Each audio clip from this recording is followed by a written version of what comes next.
And we're live. Okay, awesome. Good morning, good morning, good morning.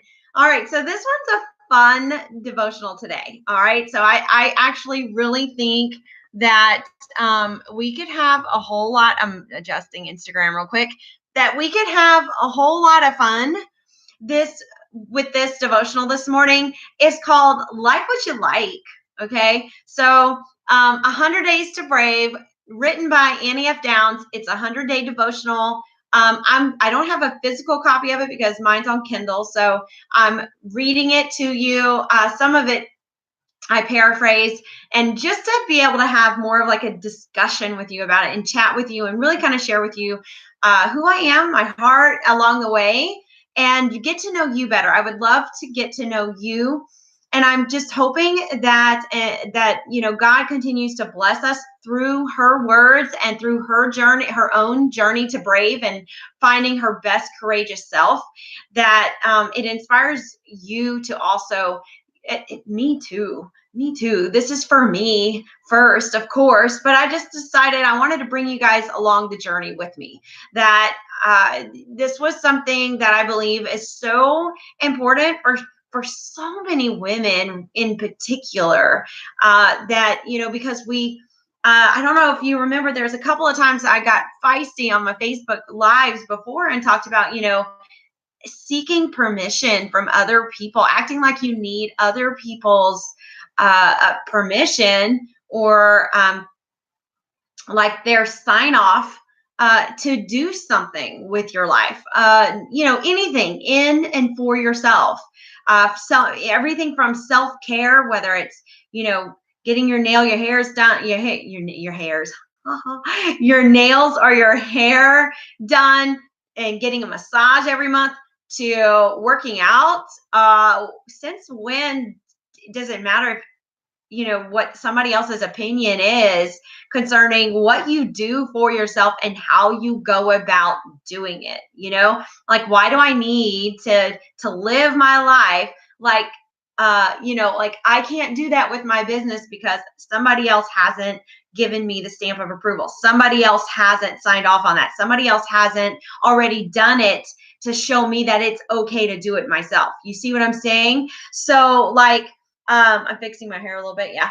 So, but like I find that especially with me being in this type of business that I'm in, I see this a lot.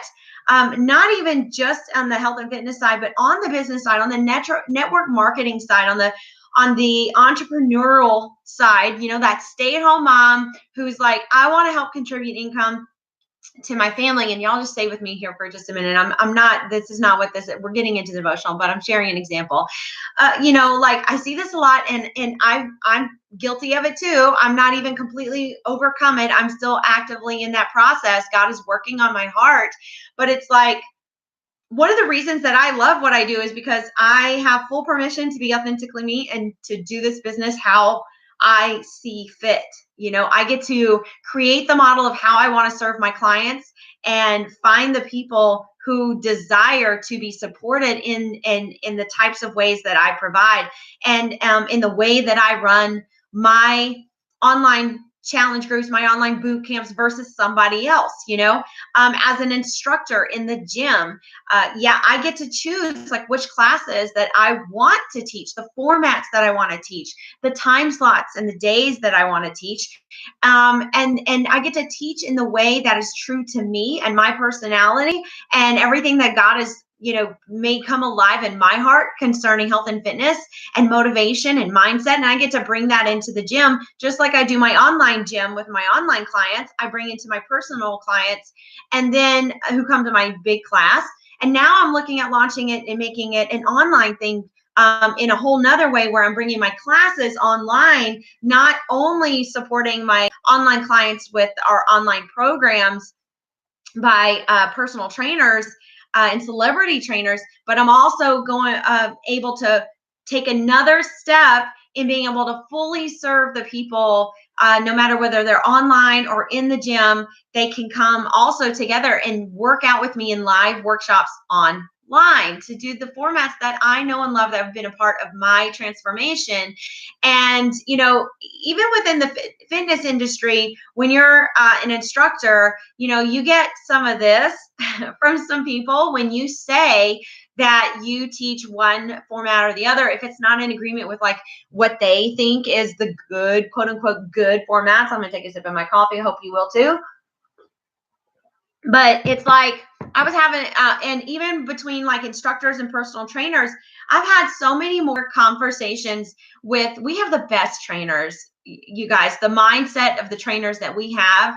I'm a little biased, but I love my Texas Family Fitness family because I have been in other circles. I won't say locations. I'll just say I've been in other circles where it has been stated not just by instructors, but by personal trainers who, like there's this friction, this tension, this looking down to, or this like disapproval of the way that we go about serving our people, right?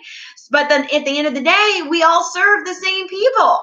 And we all got started on this fitness journey, usually ourselves first, because and for the same types of reasons that we are excited I'm excited to teach in the class.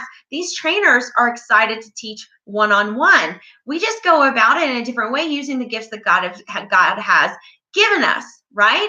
So why would it be any different in any other career is kind of what I started thinking about.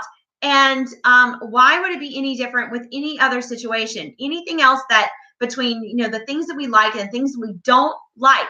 I'm going to bring it to another example is like, and just to follow up that statement, but to own what we like and what we don't like. Okay. It's like we live in this place where it's like we think that we need other people to approve of our opinion before we are allowed to speak it, and sometimes we're saying, oh, I don't want to be impolite. And I do believe that there is a place and a time for sharing your opinion, especially if you know that it might, in a way to share it. It should, there's a grace for, there's a grace available for sharing truth and love together, what you know to be true and what you love in your life together without offending somebody else, without it being rude, without it being, this big controversial, I can't be friends with you, blah, blah, blah, that kind of thing, or like I need to think less of myself. Okay, so another example would be like in parenting. Honestly, one of the greatest things that one of the not the greatest things that I loved about my daughter, but like one of the first things I noticed about my 13-year-old when she was not, before she was 13, like she was during her childhood, and she first started really developing a love for art. And I mean like a love for it. Okay, not just like, oh, this is fun, but like, I want to be an artist when I grow up, mommy. Okay. She was in elementary school and she had a project and she had to do it from home. And we were she had to kind of sketch something out and then paint it and it was a process. And for me, I was the student in art class that stressed out, like face flushed, heated, head, heart and chest and face, like I got hot and tears falling from my eyes, and like hard to breathe. I kind of got into like a panic mode, just like I would during a test whenever I knew that like I had to make an A. I had to make an A, like, but I felt like unprepared. I felt that same type of anxiety going into art class. Like when we would send in art class and the teacher would say, I remember distinctly this one day in art class, hey, make sure you tell me who you are, by the way, when you jump on. And because I see numbers, but I don't see people. So leave your name below and tell me that you're here. So, but I remember distinctly this one day sitting in art class and them being, the teacher saying, draw your hand. Okay, draw your hand. So we were supposed to hold our hand out in front of us and start sketching our hand. Now, sounds like a simple, straightforward type of assignment. for my brain, I was so stressed out. I was like, oh my gosh, what's the right way to start? And because if I don't start it right, then it's not going to look right. I'm not going to be able to finish it right. And I'm going to fail this project. Everything in my head was you either did it and did it like exceedingly well and you did it, the best you could do. And the best you could do had to be like really good, or you failed at it. You were a failure, and bad grades and were like non-negotiable in my mind. You know what I'm saying? So I stressed out during that sketching of the hand assignment. I would get so worried. But my daughter, much different than me, when she would approach an art project like that, she was just like, it's okay, mom, if you mess up, you just make it into something else if you're not able to correct it. And I was just like, what? Like, she was so free. She is so free in her art in a way in where I saw it as like a cage. You know what I'm saying? And so I didn't understand it, but I encouraged her in it. And I said, baby, you like what you like. You love what you love. What do you want? When it came time for her, now 13, having to decide for the next year what she was going to choose for her electives, yes, I try to guide her, but I try to guide her in the sense of knowing who she is and what she enjoys and what helps bring her some fulfillment and joy. And so I was like, babe, tell me, okay? Because there was some kickback, some pushback from some other people, and some other people's opinions were starting to muddle around in her brain. And I was just like, hold on. Shh. What do you want? Close your eyes. Think of yourself a year from now, 2 years from now, 5 years from now. What is it that you want to be doing so that you know what you need to be doing now in order to get there in a year from now, 2 years, and so on. That helps you decide like what you need to be doing like right this moment, and to be free in choosing it for yourself. Because if you put that off and you choose something else, if you choose, if somebody else says, like,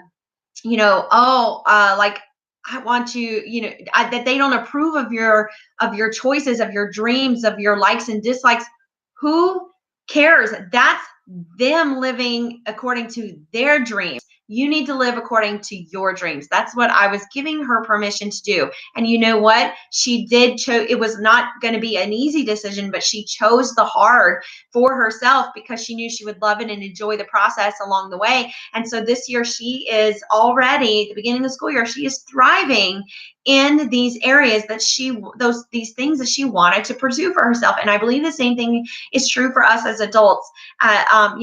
We have a habit as moms, I think, to always put ourselves on the back burner. And yes, there's a time and a season and a place for, when that baby comes out, they got to be like all of our focus and all of our attention.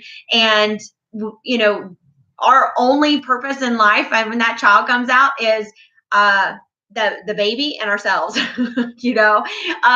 and so that you are free to just focus on that. But at some point in time, y'all, there's more that God wants from us.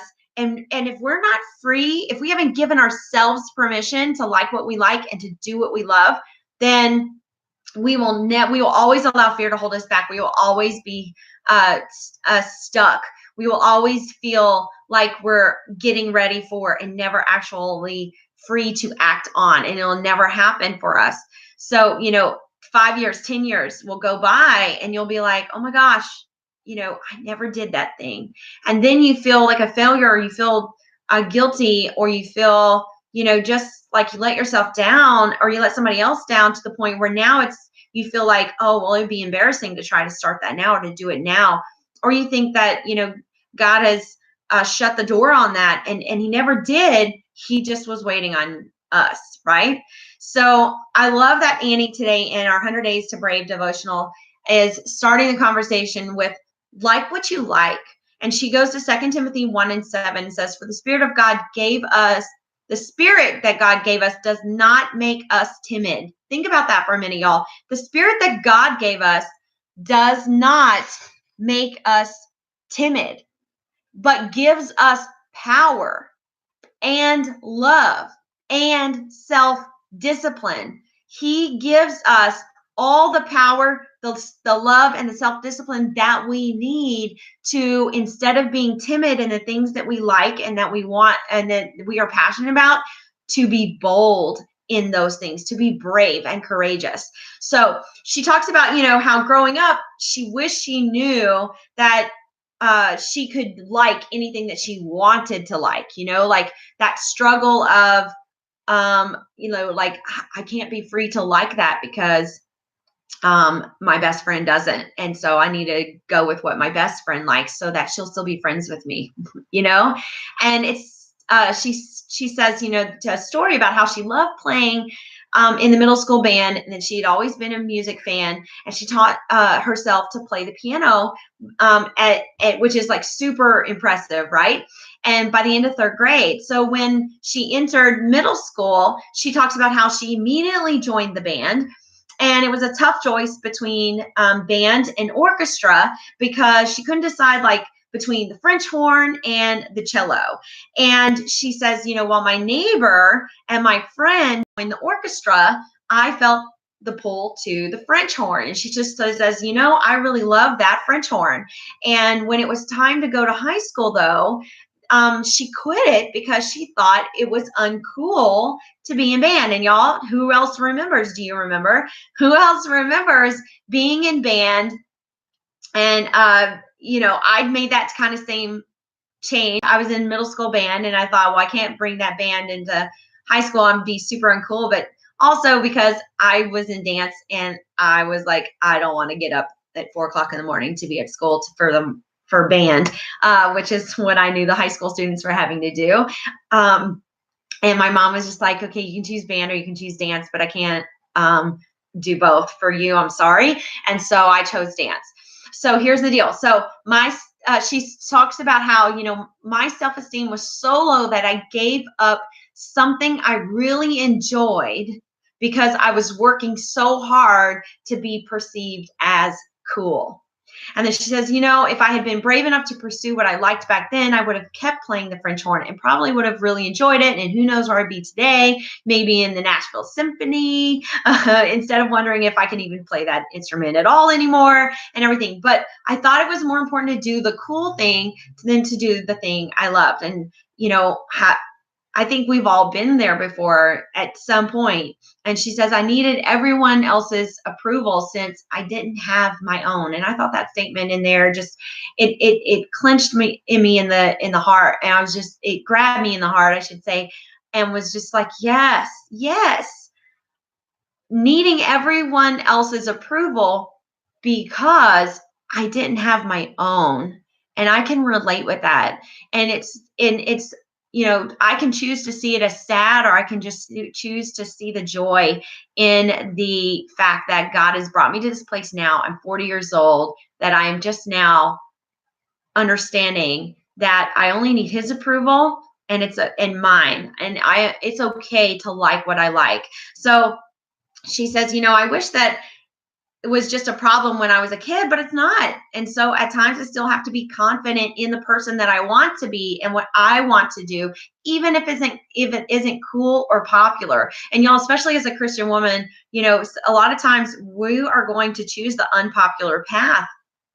And we got to learn to be okay with that, and to know that we know what we know who we want to be, we like what we like, we love what we love, we're pursuing the passions that God has seated in our hearts. And so you know what's brave? Annie says, giving yourself permission to do the thing you want to do and to like whatever you want to like. So that's her hope for us. She says is that as you grow to love yourself more and more, you will feel brave enough to love the things you love instead of altering them because you think that's what it will take to be accepted, because you are accepted by God, and hopefully you accept you too. So she gave us this fun little assignment, and I put mine up if you're looking at Facebook right now, I put mine there, and it says, like what you like. She says, okay, I love making lists. So today, make a list of 5 things that you really like: hobbies, food, places, TV shows, whatever. Give yourself permission to really like what you like. And so my 5, I shared them, and I would love to hear your 5. Please put your 5 in the comments because I would love to hear them. My 5 is roosters in the kitchen is number 1. And that's because, you know, my grandma had a rooster in the kitchen. I always remember having this rooster. Maybe it was because there were cookies in it, but there was this rooster cookie jar that she had in her kitchen. And I don't know, maybe also because maybe I had a grandma that, you know, because she had chickens, and a great grandma that had chickens too. And all the nostalgia, I don't know, but I love roosters in the kitchen. My husband is like, oh my gosh, I can't stand that. He's more contemporary modern, and I'm like more like rustic and French, a little, what do they call it? French country, you know, that kind of stuff. So we kind of have to meet in the middle a lot of times. But I was just like, I need one rooster, just at least one rooster in my kitchen. Like, this is what I just love roosters in the kitchen. And I feel like it won't be my kitchen until I have a rooster in my kitchen. So we have a rooster in my kitchen. It's in the window. Then I love coffee over tea, right? Hello. Okay. Enough said. I love chewy chocolate chip cookies, not crunchy ones. Like, crunchy ones are okay, but they have to be dunked in milk. I would much rather the chewy, dense, totally rich, soft, you know, like I've got a sugar rush, a headache, and this, you know, immediate rush in my veins from eating this thing, right? Grey's Anatomy and ER, okay? I love them. Another thing that my husband and I were, he was just like, I don't know how you can watch this stuff because the camera's always moving and it's just like all the drama and everything. And I love the drama, right? So I own that. And some people that I talk to, they're like, oh, I don't like Grey's Anatomy because XYZ, you know? And I'm just like, I got involved. For me, I got majorly involved in the whole character of Meredith Grey, and there was so much about her that I could relate to, and that spoke to me. And I was just like, yeah, you know. And I love how they've developed her over time because I mean, the show's been on forever, and I still love it. I love it, love it, love it. I didn't stop watching it after Patrick Dempsey, died in the show. Nope, because it wasn't about him for me. It was about her. And I wanted to see where her story was going to go after that, right? So, and then I love the friendships of it too. Okay, so flip-flops and sandals. Another one that my husband was just like, oh, I can't stand the sound of the clock, clock, clock, clock, clock, clock on the flip-flops. And so my compromise sometimes is to get a sandal that has like the little heel slip. But I love the ease and convenience of a flip-flop. I love the comfort of it. I love that my feet can breathe. It's the next best thing to being barefoot. And I love being barefoot. My papa raised me to be barefoot and go everywhere barefoot. And so that's me. I love what I love. I like flats, not heels. I do. It's not most popular, but I do. I would much rather be casual and comfy than dressed up any day of the week. You hear me? So that's probably why I go to Saturday night church now too, instead of Sunday. All right. So I love you guys. I have got to skedaddle out of here because I got to be in Plano at 10:30 to teach my PIO class. So I hope that if you are supposed to be there, that you'll meet me there. But I hope also that even if wherever you are, that you participate in this chat, you participate in this devotional, you jot down those 5 things. And I can't wait to hear more about you and your favorite 5 things, no matter what. Like what you like. All right. Bye, guys.